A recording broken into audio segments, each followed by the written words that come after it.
Hi everyone, and welcome back to Backstage Thoughts. I'm Kenzie. I'm Tommy. And today we're doing the top 5 defunct Disney rides. Just to clarify a little bit about what we are going to be doing today, we are going to be talking about 5 rides that existed in Walt Disney World, not Disneyland, not anywhere else in the other Disney parks, just Walt Disney World Florida parks that no longer exist. We've identified what we consider to be our top 5. Among these 5, we're not going to rank them. We're just going to talk about them in order. And we'll give you some detail about what they used to be, where they were, and what replaced them. I said in order. I didn't really clarify what the order was, so I guess I'll do that now. The order is most recently closed to closed the longest amount of time ago. So starting with something that closed very recently and heading backwards from there.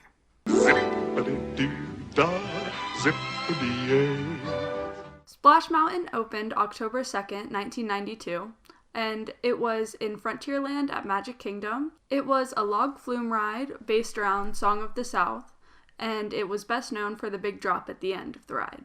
Splash Mountain's a little bit more intricate than you would expect from the typical log flume ride. Just kind of, thinking about, it's one of those rides that has the big water drop at the end and it gets you as wet as possible. You would think it's mostly focused on that gimmick, but it really isn't. It's a very long ride with a lot of attention to detail put into the sets, obviously based on the theming around Song of the South, the movie. And there are little drops along the way. There's just a lot of buildup that goes into it. It's not just, all right, yeah, let's get you on, let's drop you down, get you wet, and get you off. There's a lot more going on in this ride, or at least there was a lot more before it closed. The main reason why this ride is closing is because the movie that it's based on, Song of the South, is racist. And even though the ride itself isn't, Disney didn't really want that connection. Yeah, Disney's been trying to distance themselves from that movie for a long time. It's pretty much impossible to find anywhere, and they've been kind of wiping the references out. So Splash Mountain, kind of an unfortunate casualty of that measure. This ride recently closed on January 23rd, 2023, and will be replaced by Tiana's Bayou Adventure in 2024 at some point. Hollywood, when you're terrific if you're even good. The Great Movie Ride was an opening day attraction at what was then Disney MGM Studios on May 1st, 1989. Obviously, MGM has now become Disney's Hollywood Studios. And the ride was just kind of perfect for what Hollywood Studios used to be, or what the original concept for Hollywood Studios was. It's not based on any, Disney intellectual property. It's not character themed. It's not about placing you into the world of some type of Disney movie or idea. It's rather about taking you through movies in general. And it's very aware of that fact. It's not trying to make you feel like you are in a certain universe. It's aware of the fact that it's putting you through a bunch of movies. It's aware of the fact that these are movies that you are going through. And it's more about that history of movies and films in general. Or it was. I keep talking in the present tense. Obviously, past tense, it's closed. This ride was a long ride that took you through many time periods and the iconic movies that went along with those time periods. Some of the movies include The Good, the Bad, the Ugly, Casablanca, The Wizard of Oz. I can't think of any more. Singing in the Rain. Singing in the Rain. And the thing that really made the Great Movie Ride unique was that it was heavily dependent on cast member involvement and participation in the experience. You start off with a cast member kind of acting as your guide through the movies, explaining to you all the different movies that you are kind of going through. And then it really takes a turn once you get into the Public Enemy area of the ride, when your cast member disappears or gets attacked or runs away or something, and your ride vehicle gets taken over by another cast member that's acting as a character from that film. It kind of really breaks the fourth wall in that way. I mentioned earlier about how the ride is very aware of the fact that it is a ride going through movie scenes.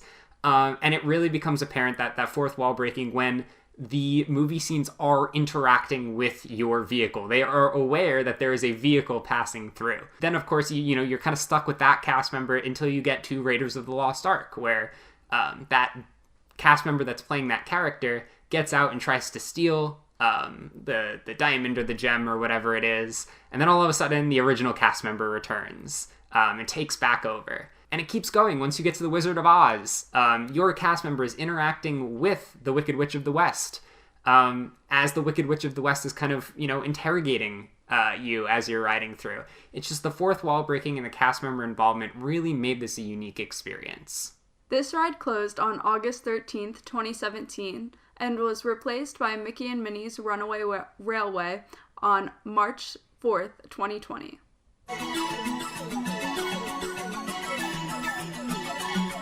The next ride is Ellen's Energy Adventure, which opened September 15th, 1996 at the Universe of Energy Pavilion in Epcot.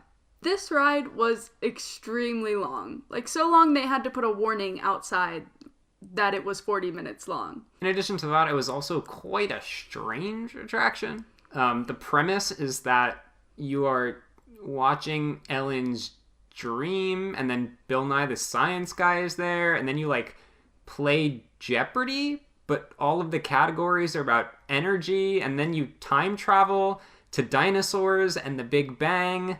This attraction does fall into the category of a ride because the carts that you're in do move, but for the majority of the time, you're just sitting there watching a screen. Ellen's Energy Adventure closed August 13th, 2017, and was replaced May 27th, 2022 by Guardians of the Galaxy Cosmic Rewind. Maelstrom opened July 5th, 1988 at the Norway Pavilion in the World Showcase at Epcot. The concept behind this ride was to take you through the Viking days of Norway, but from a mythological perspective. So you got trolls and stuff, and then the trolls get angry at you or something, and they push you down the ramp backwards on the boat. I don't really know, but that's why you go backwards in Frozen, because the trolls are mad at you. This ride was a little strange, but I think it fit in well with the World Showcase and the Norway Pavilion. Yeah, I think it definitely fit in better than what took its place. Can't say that I agree. What does Frozen have to do with Norway? It literally takes place in Norway. No, it takes place in a fictional city. In Norway? No. Yeah. No. Why do you think there's trolls in Frozen? Because there are trolls in Norway?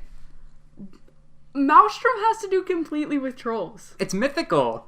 Arendelle, it says it was inspired by Norway. It's a fictional kingdom.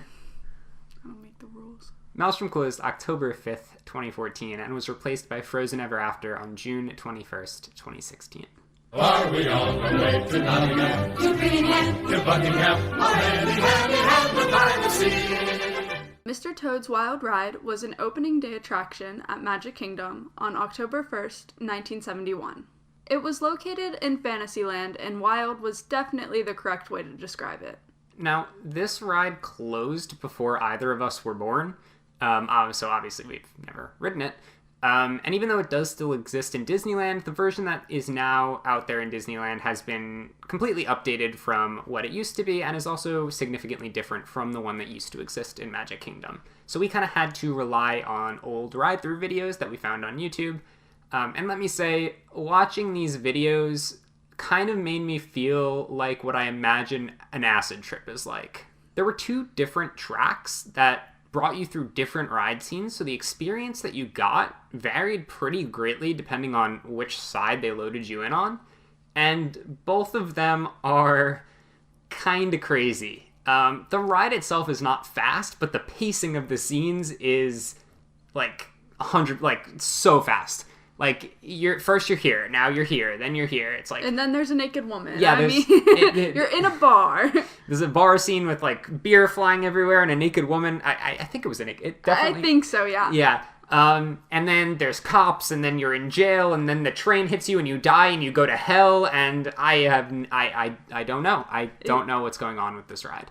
I mean, I have no idea how this ride even fit into Fantasyland, but I kind of wish it was still there so I could experience it myself.